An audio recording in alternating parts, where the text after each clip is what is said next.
The Beasts is out in theaters, a new Spanish-French co-production, a thriller that is based on a real-life story that was actually already made into a film back in 2016, but that one was a documentary titled Santo Ala.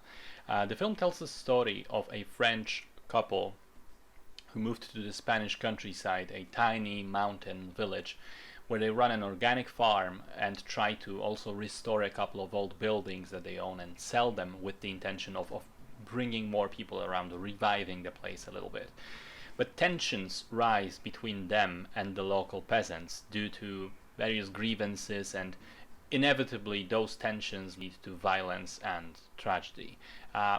So I thought it was an interesting film. It's one of those movies which explore, which aren't really flashy, but they explore the everyday dark nature of humanity, of anger, rage, resentment, and situations where people are unable to resolve all of those and lock themselves in a situation where essentially if they continue everybody loses. Couple of notable things. Luis Zahera is absolutely magnetic as the antagonist of the film, one of the two neighbor brothers with whom the arguments arise. From the first scene he's in, he's just rage personified. There's so much violence in his voice and eyes, and yet through all of that he doesn't come off as cartoonish or overdrawn. In fact, I've met people like him in real life. I thought that was a great performance, in my opinion the best in the film. It's also interesting the way his character is written, because even though he is straight up a villain, there are individual moments where you get glimpses into his life and begin to at least start to understand where he's coming from, why he is the way he is. Even if you still disagree with his methods, with the way he acts upon those things, you have to admit that, okay, maybe he gets to feel a certain way because he's hurt by the situation as well.